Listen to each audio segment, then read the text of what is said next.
안녕하세요. 긴 겨울을 보낸 30대 여자입니다. 인생은 다양한 모순의 결합체라는 말 혹시 들어보셨나요? 저는 이 문장의 의미를 요즘 절절하게 실감하고 있습니다. 인생에 있어서 내가 한 어떤 선택이 나를 행복하게 해줄 거라고 믿다가도 살다 보면 그 선택에 배신당했다는 걸 알고 후회하다가 그래도 그 과정에서 나를 행복하게 했고 나를 강하게 만들었던 기억이 남아 나라는 인간을 완성시켜 주니까 말이죠. 제가 이런 깨달음을 얻게 된 건 약 8년 전 했던 한 가지 선택 때문이었어요. 나이 앞자리가 바뀌었을 때 저는 저희 막내 이모의 주선으로 선계팅을 받습니다. 이모가 주선해 주신 선계팅은 그 당시 이모가 다니시던 교회 같은 신도분 중에 나이 지긋하신 중년의 남성분이 계신데 올해 그 교회를 다니고 평판도 좋은 분이시라고 하더라고요. 장남이 공기업 다니는데 혜진이보다 4살 위래. 그분은 이제 교장 선생님 하다가 퇴직하시고 딸이 중학교인가 고등학교 교사라고 하던데 들어보니까 집안도 좋더라고. 아들이 30 넘어서 계속 집에 얹혀서 산다고 이러다 집안 대 끊기는 거 아니냐고 하시던데 언니 내가 주선해 줄까? 그분 남자답게 아주 잘생기셨어. 장남이 아들 닮았으면 외모도 아마 나쁘지 않을걸? 그때 이미 저는 3번의 소개팅에서 죽을 썼던 터라 약간 반 정도 포기하고 나갔는데 역시 마음을 내려놨을 때 원하는 결과를 얻을 수 있더라고요. 저는 그 자리에서 저와 결혼을 하게 될 남자를 만났습니다. 남편의 첫인상은 뭔가 반듯해 보인다는 거였어요. 왜 그런 사람 있잖아요. 되게 각 잡힌 것처럼 말끔하게 생기고 실제로 성격도 그랬습니다. 뭔가 어리숙하면서도 깍듯하고 예의 바른 남편에게서 좋은 느낌을 받을 수 있었고 저희는 연애를 시작했어요. 처음에는 이렇게 입이 바짝 마를 정도로 긴장을 했던 사람이 저와 만나면 만날수록 긴장을 풀고 편한 모습을 보여주는 게 큰 즐거움이었죠. 근데 만난 지 2달 만에 제게 말을 놓기 시작했던 남편이 다시 바짝 긴장하게 되는 순간이 있었는데요. 그건 남편이 제 오빠들을 만났을 때입니다. 제게는 7살, 5살 차이가 나는 2명의 오빠가 있었는데 그냥 딱 봐도 뭔가 사람들이 슬금슬금 피할 인상의 소유자들이었어요. 큰오빠는 저희 어머니를 도와 순대국밥집 함께 하다가 본인 식당 오픈 준비를 하는 새내기 자영업자였는데 키 186에 몸무게 100kg가 넘는 거구였죠. 어렸을 때 등치 있고 어깨 좀 썼던 창피한 기억을 갖고 있는 사람이지만 그래도 나이가 들면서 성질머리도 점점 죽여가고 있었어요. 그리고 작은 오빠는 큰 오빠만큼의 거구는 아니지만 키 182에 과거 육상 선수를 했다가 지금은 스포츠 브랜드 회사에서 일하고 있죠. 남이면 부담스럽지만 가족이라서 든든한 오빠들은 가끔 좀 창피하긴 하지만 그래도 암으로 돌아가신 아버지를 대신해 집안을 지킨 오빠들입니다. 그런 오빠들의 철칙 중 하나가 남자는 남자가 봐야 한다는 거였는데 그래서 동생의 애인도 꼭 눈으로 확인을 해야 직성이 풀려 있어요. 근데 그런 오빠들이 막내 이모에게 제가 본인이 주선한 성게팅에서 만날 남자와 잘 만나고 있다는 소식을 들었고 어떻게 해서든 남편을 만나봐야겠다고 했습니다. 저는 절대 안 된다. 오빠들 보고 도망간다고 했지만 오빠들은 우리 보고 도망가는 것들은 제대로 된 남자가 아니라고 너도 남자가 못 믿어오니까 안 보여주는 거 아니냐고 억지를 부렸죠. 그래서 제가 푸념 겸 남편에게 오빠들 때문에 못 산다고 하니까 대뜸 남편이 오빠들을 먼저 만나겠다고 하는 겁니다. 제가 대체 왜? 라고 하니까 정말 꺼리낄 것 없으면 만날 수 있는 거라고 오빠들과 비슷한 말을 하는 게 아니겠어요? 뭔가 남자들끼리만 통하는 게 있는 건가 했는데 남편이 너무 적극적으로 만난다고 해서 저는 약간 포기한 마음으로 알았다고 했습니다.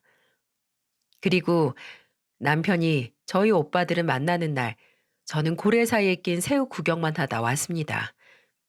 남편은 잔뜩 경직이 돼서 오빠들에게 좋은 인상을 남기기 위해 웃기는 웃는데 두 커다란 고래의 귀에 짓눌려 무슨 로봇이 웃는 것처럼 웃고 오빠들은 구구절절 남자는 이라고 시작하는 말부터 내 동생 힘들게 하지 마라 일장연설을 늘어놨는데 뭐든 네, 네, 아, 당연하죠 하던 남편이 마음에 들었나 보더라고요.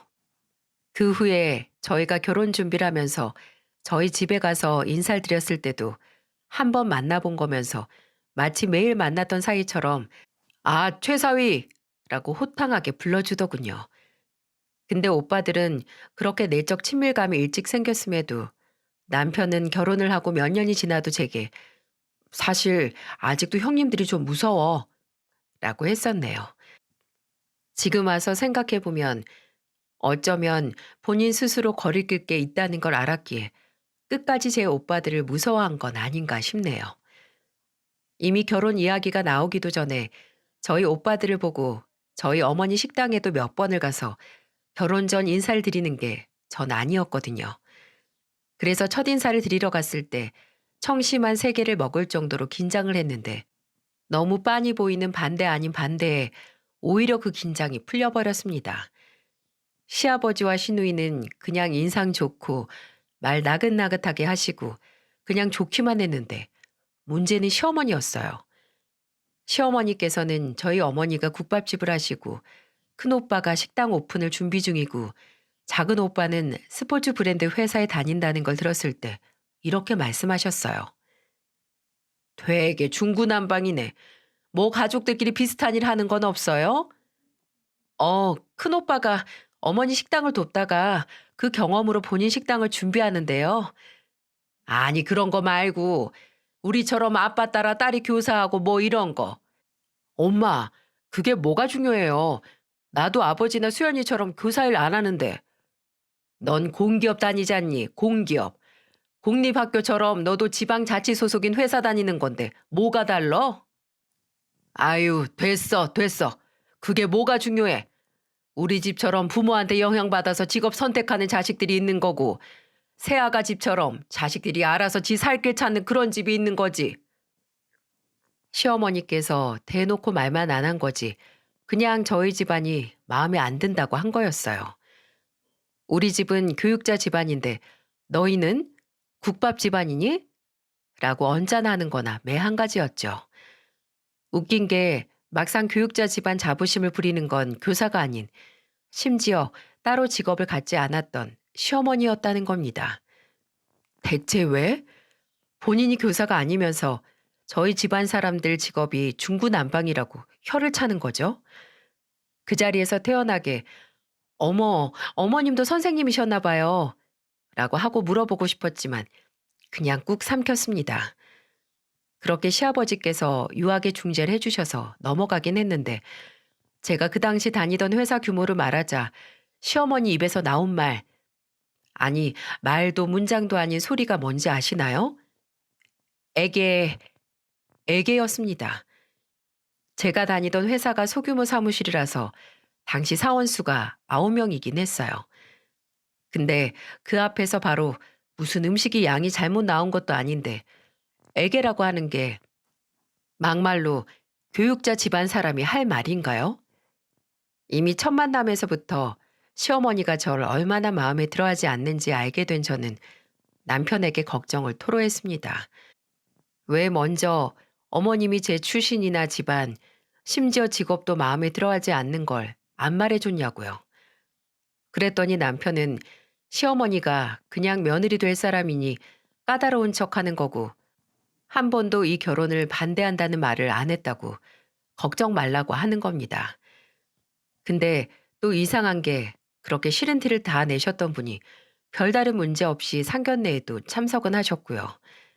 예식장을 계약하거나 심지어 시아버지께서 저희 신혼집 하는데 돈을 보태주시는 것도 아무 말도 안 하셨어요. 차라리 마음에 안 들면 반대를 하시지 왜 별다른 의사 표현은 안 하셨나 솔직히 지금도 그게 궁금하긴 하네요. 여러분도 이미 예상하셨겠지만 시어머니는 제 결혼 생활 내내 저를 힘들게 하셨습니다. 결혼하고 1년 뒤 제가 임신을 했을 때도 임신했으니까 그 조망만한 회사 그만둬라. 어차피 그 작은 데서 너 하나 빠져도 티도 안 나. 라고 하시며 제게 모멸감을 안겨줬죠. 또 제 회사가 창피한지 나중에는 주변에 제가 회사 그만뒀다고 거짓말까지 치셨다가 친척 어른 중 한 분을 만났을 때 시어머니가 그런 짓을 하시고 다닌다는 걸 알게 된 적도 있었죠. 또 태어난 아들은 꼭 교사로 키워야 한다며 너 학교 다닐 때 생각하지 말고 내가 교사 하나 키워봤다며 교육은 본인에게 배우라고 하시는데 남편과 제가 아직 말도 못하는 애 미래를 벌써 정해놓고 싶지 않다고 하니까 저한테만 모르는 소리 하고 있다고 지가 공부 안 하고 비전 없이 자랐다고 자식까지 그렇게 대책 없이 키운다며 제게 막말을 하신 기억도 있습니다. 자식은 부모를 닮는다는데 손자가 너 보고 따라 자랄까 무섭다고요.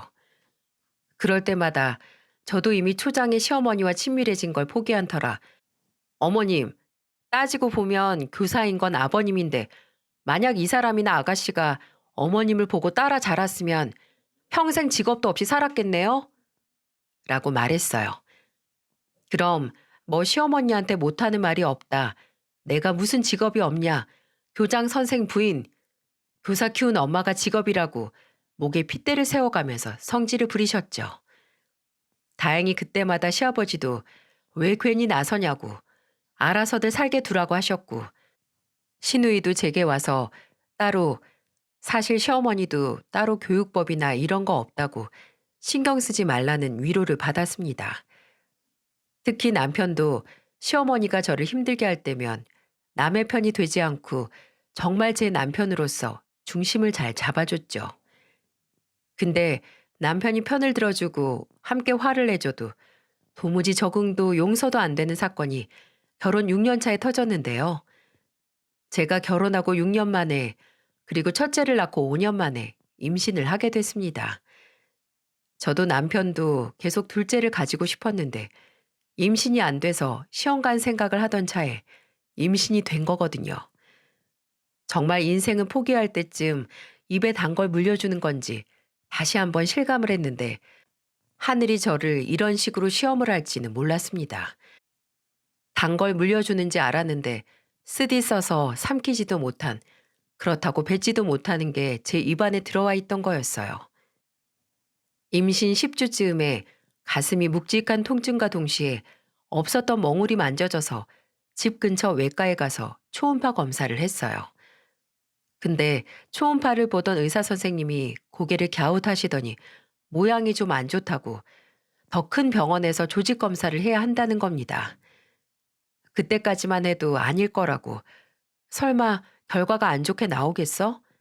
라고 저도 남편도 애써 나쁜 생각을 안 하려고 했는데 그런 저희를 비웃기라도 하듯 검사 결과 저는 유방암 진단을 받았습니다.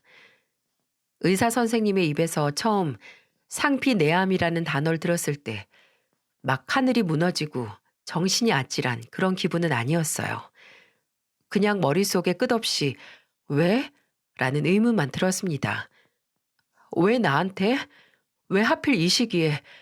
왜 하필 내가 임신을 했을 때 몸 안에 암덩어리가 자리 잡혔는지 신이 눈앞에 있다면 멱살을 잡고라도 묻고 싶었죠. 의사 선생님은 일단 임신 안정기에 들어가고 나서 수술 날짜를 잡아 전절제 수술을 하고 환자분의 특성상 항암 치료가 필요하다는 말을 했습니다. 저도 남편도 동시에 출산 후에 항암 치료를 할 수 없냐고 물었지만 그때 하는 치료는 사실상 무의미하고 또 의학적으로 항암 치료에 쓰이는 약물은 뱃속 아기에게 아무런 영향이 없다고 걱정 말라고 하지만 솔직히 전문가의 말이지만 제 마음이 움직이지가 않았습니다. 행여 항암 치료를 했을 때 무슨 일이라도 생기면 내가 살기 위해 내 아이를 해쳤다라는 생각에 정말 살 수가 없을 것 같았거든요. 남편과 저는 오랜 대화를 나눴고 울기도 참 많이 울었습니다. 끝내 제가 건강하지 않으면 뱃속 아기도 건강하지 못한다는 결론이 났고 현대의학을 믿고 수술 후에 항암 치료를 받기로 결정을 내렸어요. 가족들에겐 어렵게 내린 결정에 대해 설명을 했고 다들 잘 될 거라고 걱정 말라고 응원해주고 저를 위로해줬지만 단 한 사람, 여러분이 예상하는 그 사람은 안 그래도 힘든 저를 더 힘들게 만들었습니다. 처음에는 남편이 이 사실을 시댁에 전화로 전했어요. 근데 시어머니와 통화하는 남편의 표정이 좀 안 좋은 겁니다. 네, 그렇게 됐어요. 13주차 넘어가서 날 잡자는데, 네? 진짜 그만 좀 하시라고요. 지금 그게 할 소리예요? 자꾸 그런 말 하실 거면 그냥 아버지 바꿔주세요. 또 뭐가 마음에 안 들어서 무슨 소리 하셨나 했는데 그때는 저도 정신이 없고 왜 그러냐고 물어볼 기운도 없어서 그냥 넘어갔습니다. 그리고 임신 안정기에 들어선 13주차 이후 수술 날짜를 잡았고 남편도 그날은 아이 휴가를 쓴다고 했었어요. 저는 암 진단을 받고 임신과 치료에만 집중을 하기 위해 회사를 그만뒀고요. 정들고 아직 일하고 싶은 마음이 굴뚝 같았지만 일단 제 아이와 제가 우선이었기에 내린 결정이었습니다. 그렇게 수술을 앞두고 혼자 집에서 병원에 가져갈 짐을 챙기고 있었어요. 초인종이 울렸고 시어머니께서 찾아오셨습니다. 어떤 일이시냐고 묻기도 전에 시어머니는 손가락으로 제 배를 가리키더니 이렇게 말씀하셨어요. 너 정말 그거 낳을 거냐? 그거랍니다. 제 뱃속의 아기를 심지어 본인 아들의 자식에게 그거라네요. 말이 되나요? 제가 갑자기 그게 무슨 말이냐고 하자 시어머니는 아주 당당하게 팔짱까지 끼더니 이런 소리를 늘어놓더라고요. 나는 사실 지금도 이게 사기 결혼이 아닌지 의심스럽다. 지 애비가 암으로 죽은 것도 알고 있으면서 아무런 관리 안 하다가 애 낳고 나서야 안다는 게 말이나 되니? 이게 사기가 아니고 뭐야? 그리고 네가 암이면 준욱에도 네 유전자 물려받아 암 걸릴 수 있는 거고. 그리고 지금 뱃속에 그거는 뱃속에 있을 때부터 네가 수술하면서 마취하고 약 먹고 심지어 항암 주사까지 맞으면 그거 그대로 다 흡수할 텐데 너는 애가 생각이 있니 없니? 치료할 때 필요한 약물들 다 흡수하고 그렇게 태어난 애가 네 몸에 생긴 종양이나 다를 게 어딨냐고. 저는 제 귀를 의심했습니다. 여러분은 이게 사람 입에서, 아니 어쨌든 가족으로 엮인 사이에서 나온 말이라는 게 믿어지시나요? 저는 그 말을 듣고 놀라서 몇 초간은 숨도 못 쉬었어요. 끝내 숨이 차서 거친 숨을 내뱉으며 말했습니다. 지금 말 다 하셨어요? 본인 입에서 나온 말이 뭔지는 알고 떠드시는 거예요? 제가 종양을 낳을 거라고요? 모르시나 본데 저도 주치의 선생님이랑 다 상담했고 수술도 항암 치료도 의학적으로 아이에게 영향을 안 미친다는 걸 알고 선택한 거예요. 근데 전문가도 아닌 어머님 말을 설마 제가 들을 거라고 생각하시는 건 아니죠? 전문가는 얼어 죽을. 야, 의사 자격증 없어도 그건 당연한 거야. 지 엄마 몸속 안에서 암덩어리랑 같이 자란 애가 정상일 리 있니? 괜한 짓 하지 말고 애 떼고 치료나 받아라. 집안에 애구 만들애 낳을 생각하지 말고 애 포기하라고. 사람이 화가 날 때까지 나면 몸에 열이 올라서 등 뒤가 따끔거릴 수도 있다는 걸 저는 이때 처음 알았습니다. 저는 시어머니의 팔뚝을 잡고 집 밖으로 내보내면서 말했어요. 어머, 너 이거 안 나? 헛소리만 하고 나갈 생각은 없어 보이셔서 제가 대신 문화까지 모셔다 드리려고요. 그리고 제가 수술 받는 거나 치료나 아이 낳는 것도 앞으로 일체 상관 말고 입댈 생각도 하지 마세요. 저는 중요한 수술하고 출산 앞두고 어머님이 하는 말처럼 부정적인 기운 타고 싶지 않거든요. 저 대신 수술 받거나 항암 치료 받고 애 낳아주실 거 아니잖아요. 그럼 입대지 마시라고요. 알아들으시겠어요? 저는 쓰레기 봉투 던지듯 시어머니를 집 밖으로 밀어버렸고 휘청거리는 시어머니는 끝까지 제게 악을 쓰고 삿대질을 했지만 저는 잘 가시라고 한 뒤 문을 걸어 잠궜습니다. 그리고 그날 퇴근한 남편에게도 그날 있었던 일을 말하며 앞으로 시어머니와 마주하고 싶지 않다고 했어요. 적어도 아이를 낳고 치료를 받을 때까지는 시어머니와 안 마주치게 해달라고 했고, 남편도 제게 미안하다고 사과를 하며 제 뜻을 따랐습니다. 저는 다음 날 무사히 수술을 받았어요. 혹시라도 아이에게 무리가 덜 갈까 스스로 진통제도 안 맞고 무통 주사도 없이 견뎠습니다. 저도 엄마라고 견딜만 하더라고요. 저희 어머니는 그렇게 수술을 견뎌낸 저를 기특해 하시고, 저는 저와 함께 수술을 버텨준 아이를 기특해 했습니다. 퇴원 후에는 수술 경과를 지켜본 뒤에 항암 치료를 바로 시작을 했고요. 매 순간 부디 우리 아이에게 아무런 문제가 없게 해달라고, 내 몸에 100% 무리가 가도 좋으니 제발 우리 아이만 건강하게 바랐습니다. 처음 태동을 느꼈을 때는 얼마나 울었는지 몰라요. 마치 아이가 제게 나 잘 있으니 엄마도 힘내라고 메시지를 보내는 것 같았죠. 항암 치료 시작하고 머리가 빠져도 속으로 어쩌면 지금 머리가 다 빠진 내 모습이 곧 있으면 태어날 아이와 비슷할 수 있겠다고 생각하며 웃었고요. 남편도 그런 제게 제가 머리를 민 걸 보니까 괜찮아 보인다고 나도 머리 밀까? 하면서 대머리여도 좋고 괜찮다는 용기를 줬습니다. 그때는 참 잘했어요.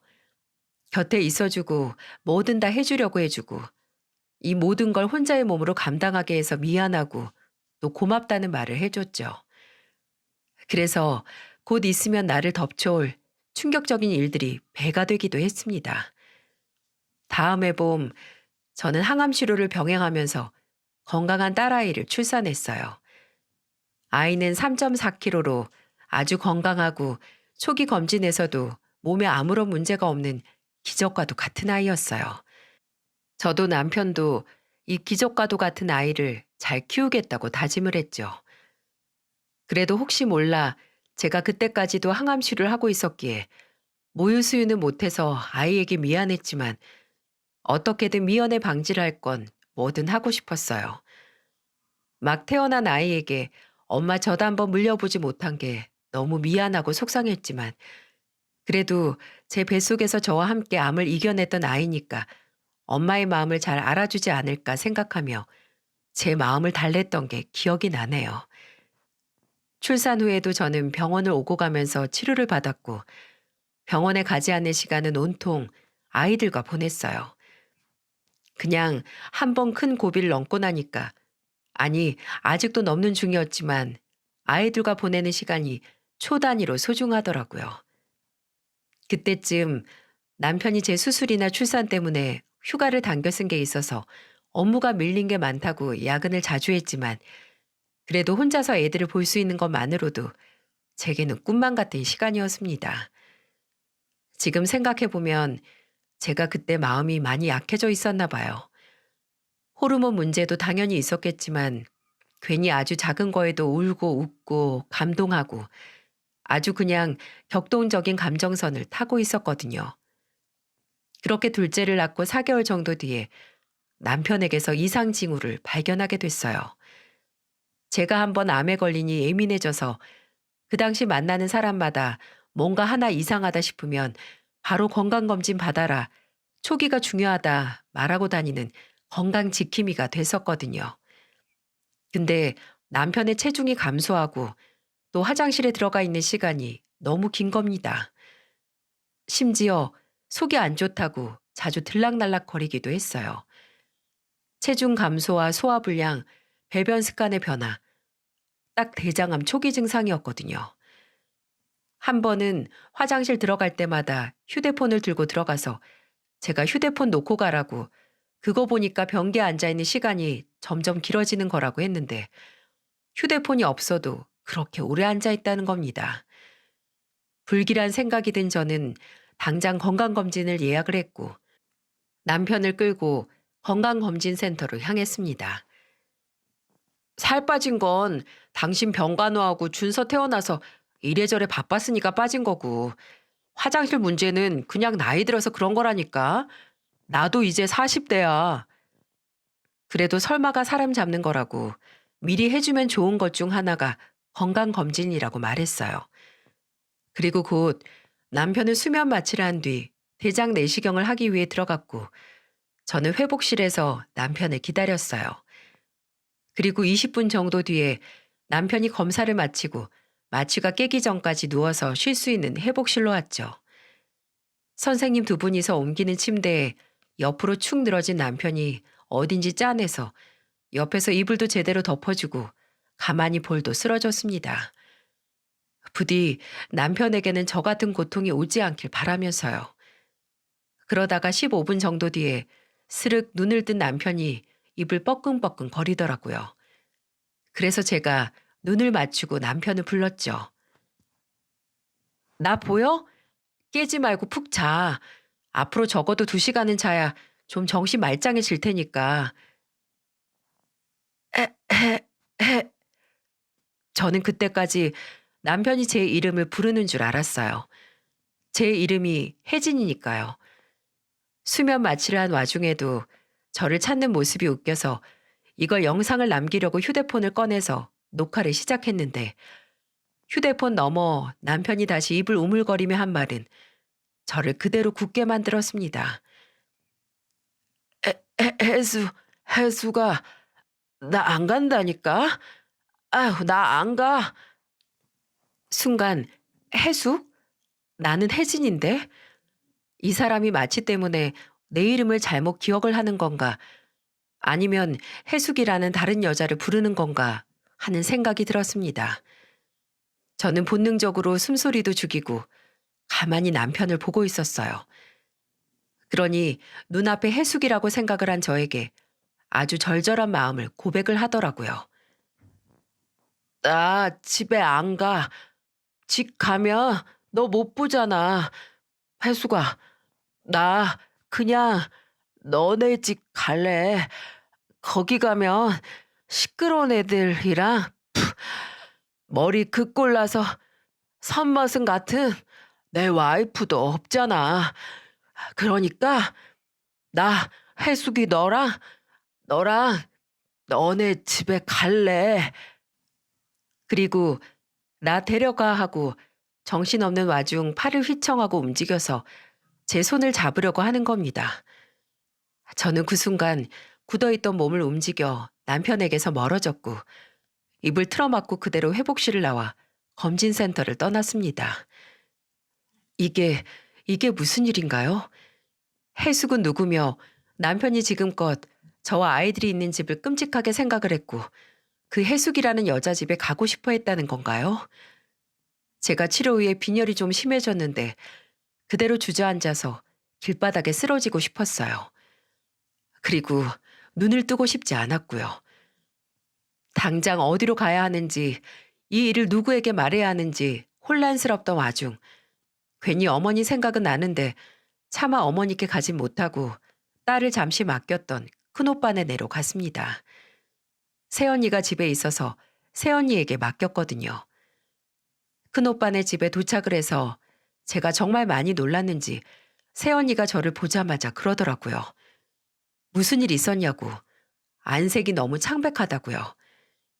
항암 치료를 받던 제 몸에 무슨 증상이 나타난 건지 걱정을 하던 새언니가 구급차를 부르자고 했고 저는 아니라고, 제가 문제가 아니라 제 남편이란 인간이 문제라고 했습니다. 저는 바닥에 그대로 주저앉아 울면서 새언니에게 그날 제가 목격한 광경을 말했고 제가 찍은 동영상도 보여줬어요. 헛웃음을 터뜨리며 입으로 쌍욕까지 한 새언니는 기다려보라고 하고 바로 그 시간에 식당에 있던 큰오빠에게 전화를 해서 당장 집으로 오라고 호출을 했습니다. 1시간 반 뒤 큰오빠가 도착을 했고 새언니는 이제 힘이 없어서 설명을 못하는 저를 대신해 제가 겪은 일을 큰오빠에게 말했죠. 큰오빠는 당장 소라도 때려잡을 주먹을 몇 번이고 고쳐지며 당장 가만 안 둔다고 사지를 분리시키겠다고 썽을 냈는데 새언니는 아주 침착하게 큰오빠에게 말했어요. 그래봤자 감옥 가는 건 당신이야. 간통죄라도 있었으면 그 두 연놈 쌍으로 콩밥 먹이는데 불가능하니까 할 수 있는 한에서 엿먹여야지. 아가씨, 따로 아가씨 남편, 아니 그 자식한테 티내지 말고 그냥 몸이 좀 안 좋아져서 애들 데리고 친정가 있겠다고 하고 모른 척해요. 그리고 당신은 그 자식 뒤 좀 밟아. 아마 아가씨가 집 비우면 좋아라 하고 그 해숙인지 말숙인지 여자랑 붙어 있을걸? 수면 마취해서 고백한 걸로는 마취한 기운에 헛소리 했다고 하면 단데 제대로 된 증거를 잡아야 뭐든 할 거 아니야. 솔직히 당장 그때 증거를 잡아서 그 인간과 이혼을 해야지 하는 생각은 들지 않았습니다. 그냥 뭘 해야 할지 막막하기만 했고 제가 그때 몸도 마음도 많이 약해졌던 터라 그냥 마취 중 내뱉은 고백이 아닌 내 눈으로 내 남편이라는 사람이 무슨 짓을 하는지 확인만 하고 싶었어요. 그리고 새언니의 말대로 수면 마취에서 풀린 남편이 먼저 전화를 해서 왜 나만 두고 가서 연락이 안 됐냐고 했을 때 몸이 갑자기 안 좋아져서 나도 병원에 갔다가 지금 애들 데리고 친정에 와 있다고 며칠만 여기 있을 거라고 했어요. 제가 그렇게 말하니 남편은 무슨 문제 없는 거지? 아무 걱정 말고 푹 쉬어. 라고 했고요.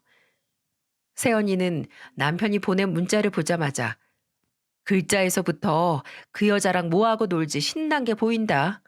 라고 하는데 저는 극심한 두통을 느끼며 며칠 동안 큰오빠가 나가서 남편 뒤를 밟고 큰오빠가 뭔가 증거를 가져오길 바라는 마음 반, 아니 차라리 아무것도 못 건져오길 바라는 마음 반으로 하루하루를 보냈습니다.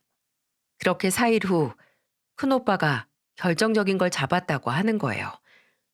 큰오빠가 3일 내내 남편의 뒤를 밟다가 해숙이란 여자가 다름 아닌 남편의 직장 동료라는 걸 알아냈고 그리고 4일째 되는 날 그 둘이서 회사 점심시간에 회사 근처 숙박업소에 같이 들어가는 걸 사진으로 찍었고 대실까지 하는 걸 보고 온 겁니다.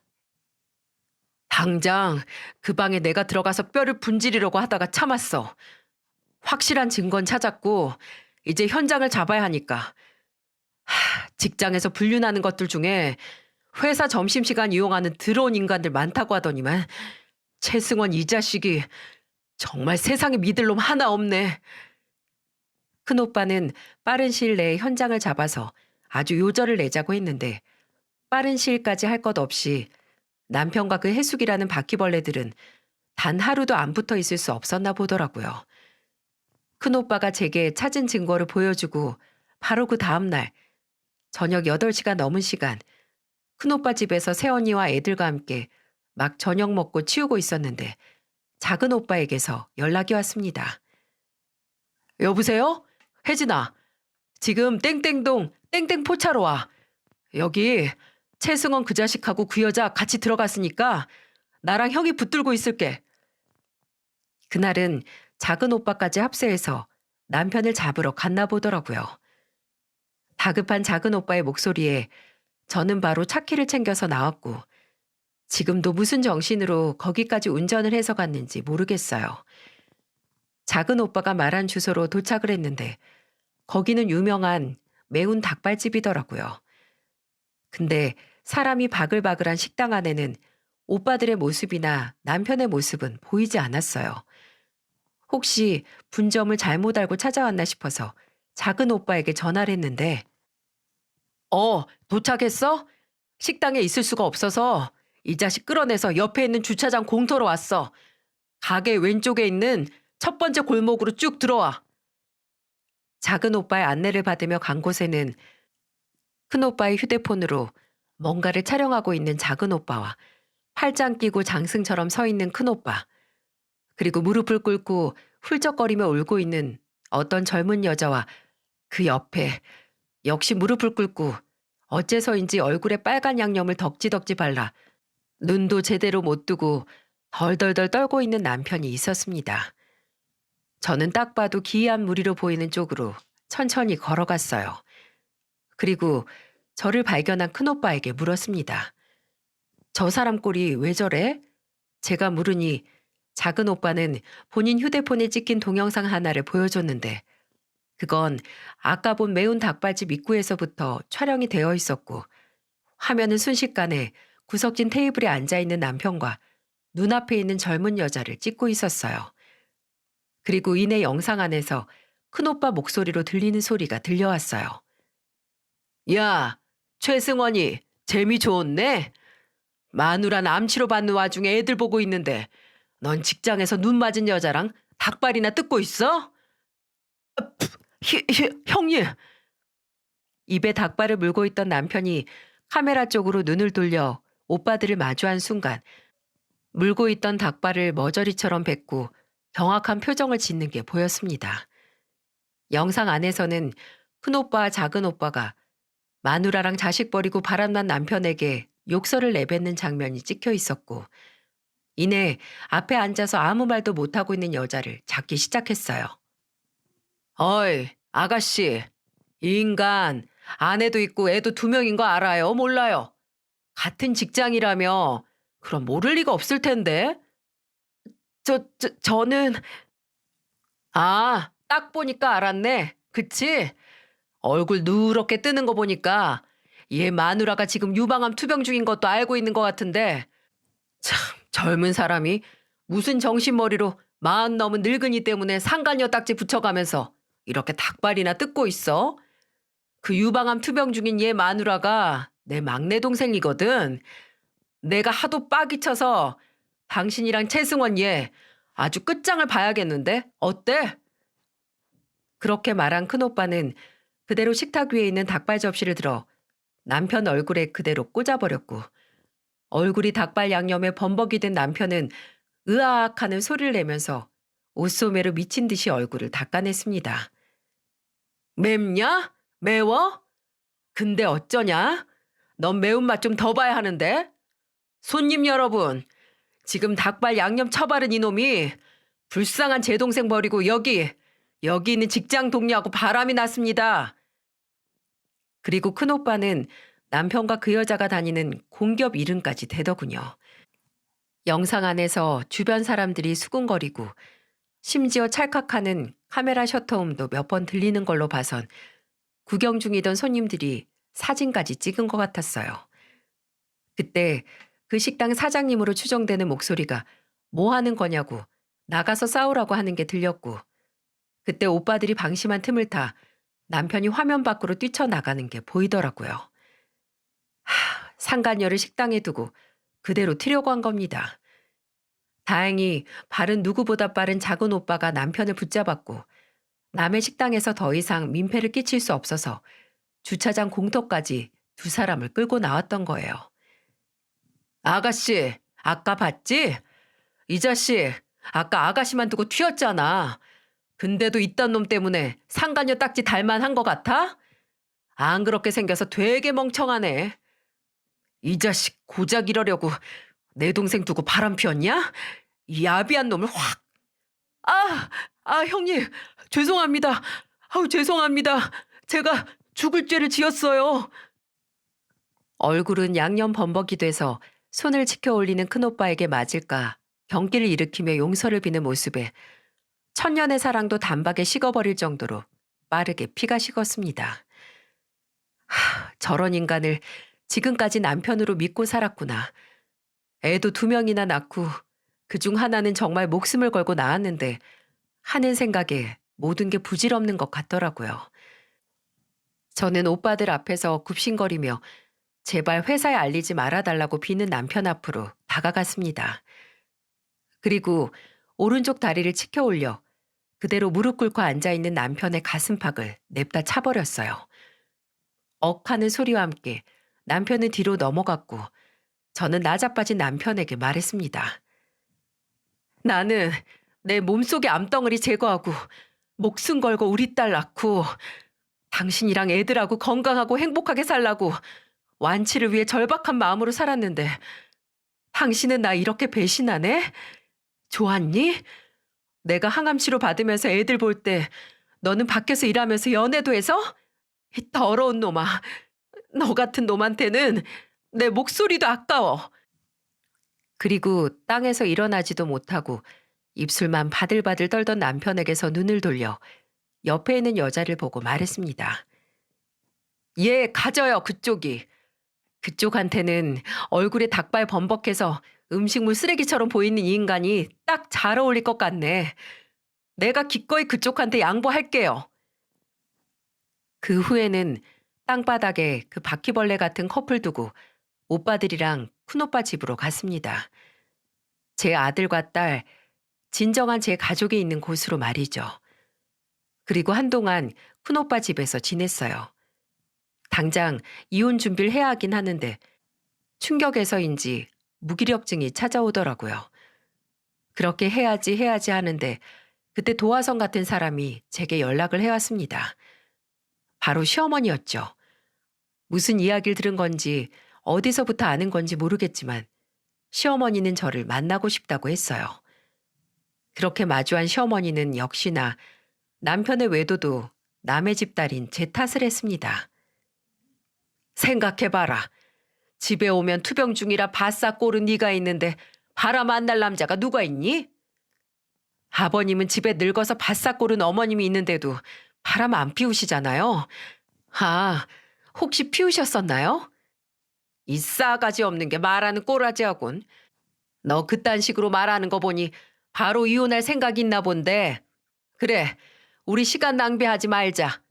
나도 내 아들 재혼 상대로는 같은 직장 다니는 공기업 며느리가 좋으니까 서로 마음 있을 때 빨리 식 올리는 게 좋지. 너도 이혼하고 광명 찾아. 마음 떠난 남편한테 집착하지 말고 네 인생 살라고. 제가 어머님 요구대로 하면 그럼 어머님은 저한테 뭐 해주실 건데요? 그래도 뭔가 제안할 게 있으니까 그렇게 당당하신 거 아니세요? 너희 살던 집 그거 네 명의로 해주마. 이혼하고 애들하고 편하게 거기서 살아. 그 집은 원래 저랑 어머님 아들 공동명인데 너무 날로 먹으시려고 하네요. 허, 네가 그리 주제도 모르고 욕심을 부려서 승원이가 질렸나 보다. 그러고선 시어머니는 합의금으로 1억을 제시하셨고 괜히 좋은 직장 다니는 애 인생에 오점 만들지 말고 합의 이혼을 하라고 하시더군요. 저는 금액이 마음에 안 들어서 좀 생각해 볼게요 라고 말하고 나왔습니다. 시어머니 앞에서는 그리 당당했지만 내 이혼 문제로 흥정을 하고 있는 모습이 너무 처량하다는 생각이 들더라고요. 지금까지 시간은 뭔지 싶고 그냥 다 싫었습니다. 얼른 저를 힘들게 하는 문제를 눈앞에서 치우고 싶은데 그럴 에너지가 없어서 답답해 죽을 것 같았어요. 그러다 지 엄마 따라서 남편도 제게 연락을 해서 그러더라고요. 본인 엄마 만났냐고 하면서 이혼하잡니다. 본인도 그날 네 오빠들에게 느낀 모멸감 때문에 너한테 더 이상 사과하고 싶지 않고 그냥 깔끔하게 이혼을 하고 싶다고 했어요. 저는 네가 나한테 준 모멸감에 비하면 그건 간지러운 수준이라고 하면서 엄살 떨지 말라고 했습니다. 독을 품고 악을 품고 남편과 전화통화를 하고 있는데 그런 제 모습을 보고 있던 사람이 있더라고요. 바로 제 아들이었죠. 아들이 조심스럽게 제게 와서 제 얼굴을 휴지로 문지르는데 그때 저는 제가 울고 있다는 걸 알았습니다. 그리고 그때 그냥 조용히 끝내야겠다. 더 이상 시간 낭비하지 말고 얼른 정리를 해서 애들한테 집중해야겠다는 생각이 들더라고요. 그렇게 저는 저와 아이들의 시간을 위해 합의 이혼을 했습니다. 제 몫으로 받은 집은 제 명의로 바뀌자마자 팔고 친정집으로 들어갔어요. 혼자 애 둘을 키우면서 병원에 다니기엔 저 혼자는 무리였고 어머니 집에서 큰오빠 집이 가깝기도 했거든요. 만약 일부분의 기억을 지울 수 있는 약이 있다면 부작용 신경 안 쓰고 단박에 삼킬 정도로 저는 전 남편과 전 남편의 외도 사실을 잊고 싶었어요. 종종 그 기억이 떠올라 속에서 열불이 날 때마다 힘을 내서 건강해지자는 생각과 얘들과 즐겁게 보내는 시간을 방해했거든요. 그래서 애써 그 일은 나한테 없었던 일이고 그냥 난 처음부터 아이 둘 있는 싱글맘이라는 생각으로 살았어요. 무엇보다 전 남편과의 만남 전부를 부정하고 후회한다면 그 만남의 결과물인 제 아이들을 볼 수가 없었기에 더욱 나쁜 생각은 안 하려고 노력을 했습니다. 근데 이 음식물 쓰레기는 끝까지 저를 방해하더라고요. 이혼을 하고 반년 뒤 모르는 번호로 전화가 와서 받았는데 전화를 건 주인공은 다짜고짜 이렇게 말하더라고요. 너, 나 차단했어? 잊고 싶지만 고막에서 잊혀지지 않는 목소리였어요. 전 남편이었죠. 저는 바로 전화를 끊었고 그 번호도 차단을 했습니다. 그 이후로도 몇 번씩 모르는 번호로 전화가 왔었는데 안 받았어요. 그 인간은 이제 제게 아무런 필요도 없고 소통할 가치도 없는 한 달에 한 번씩 애들 양육비만 보내주는 ATM기나 마찬가지였거든요. 그러니 무슨 대화를 하겠습니까? 근데 잠결에는 해골의 고인물도 달게 마신다나요? 새벽 3시에 걸려온 전화를 무심결에 받자마자 아주 다급한 목소리가 들려서 잠이 확 달아났었네요. 혜진아, 나야. 끊지 마. 끊지 마. 죽지도 않고 또 온 전 남편이었습니다. 저는 속 깊은 곳에서 끓어오르는 한숨을 내뱉고 말했어요. 너니까 더 끊어야지. 내가 왜 이 새벽에 네 목소리를 들어야 하는데? 너는 염치나 양심 같은 거 없지? 맞아. 아픈 너한테 그런 짓까지 한 나한테 그런 게 남아있을 리가 없지. 미안해, 혜진아. 근데 내가 진짜 네 목소리가 너무 듣고 싶어서. 그럼 쌍욕하는 내 목소리 한번 들어볼래, 이 자식아? 새벽에 다짜고짜 연락을 해서 불쌍한 척, 미안한 척, 후회하는 척하는 전 남편은 계속 미안하다, 보고 싶다 같은 헛소리를 늘어놓다가 제가 너 지금 또 나를 해숙이라고 착각한 거 아니냐라고 하니까 갑자기 헛웃음을 내뱉더니 본인이 전화를 한 본론을 털어놨습니다. 혜진아, 해숙이 걔 나 버리고 선 봐서 여름에 결혼한단다. 저와 이혼 후 해숙이라는 상간녀와 재혼 준비를 했는데 초혼인 딸이 바람난 재혼남과 결혼한다는 걸 상간녀 집안에서 절대 안 된다고 극구 반대를 했다고 하네요. 상간녀는 제정신이 아니었지만 그 집안은 제정신인 사람들이었나 봅니다. 그래도 바퀴벌레 같은 둘은 즐기게 만났는데 상간녀 부모님이 끈질기게 선을 보라고 해서 한 번 그 말 듣고 거절할 목적으로 그 선자리에 나갔다고 해요. 내가 그때 말렸어야 했는데 나도 한 번 보고 싫다고 이제 안 나간다고 하면 그 집 부모님이 좀 누그러들 줄 알았지. 근데 거기 갔다 와서 처음에는 별로였다고. 역시 오빠가 최고라고 했던 애가 한 번 더 봐야겠다고 엄마랑 아빠가 한 번 더 만나보라고 했다. 그래도 3세판이라는데 3번은 봐야지 하고 했다고 계속 그 남자를 만나러 가는 거야. 그 남자 듣기에는 잘 나가는 노무사였거든. 근데 지지난달에 해숙이가 나한테 부모님이 너무 반대를 해서 오빠랑 더 이상 못 만나겠다고 하더라. 걔 회사도 그만뒀어. 결혼 준비한다고.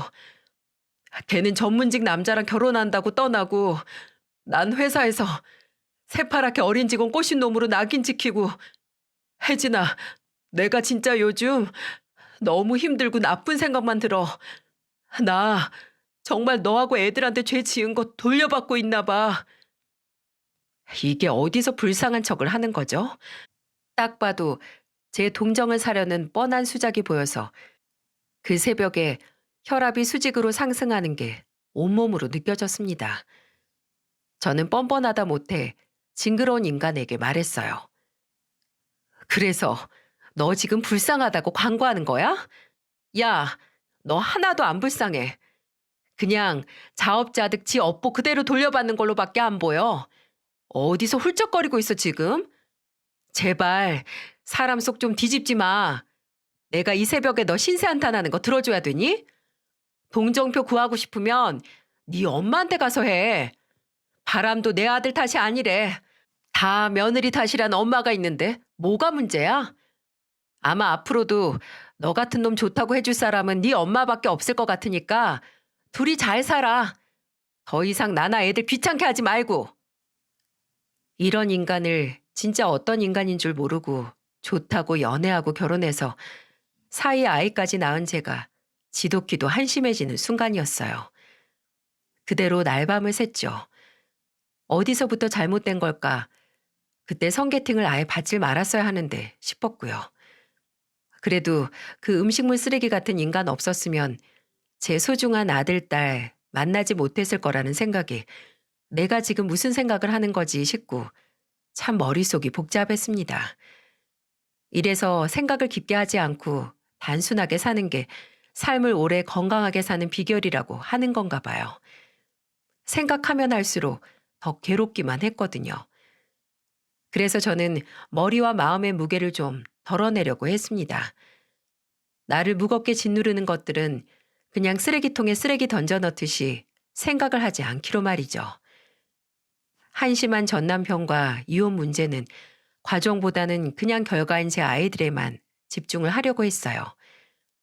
효과는 솔직히 단박에 나타나지 않았지만 하루하루 연습해보니 어느 날은 거의 반나절은 나를 힘들게 했던 문제가 생각이 조금 안 나더라고요. 그전에는 4시간, 5시간 간격으로 전 남편이 머저리 같은 표정으로 해수가 하는 표정이 떠올라 참 괴로웠거든요.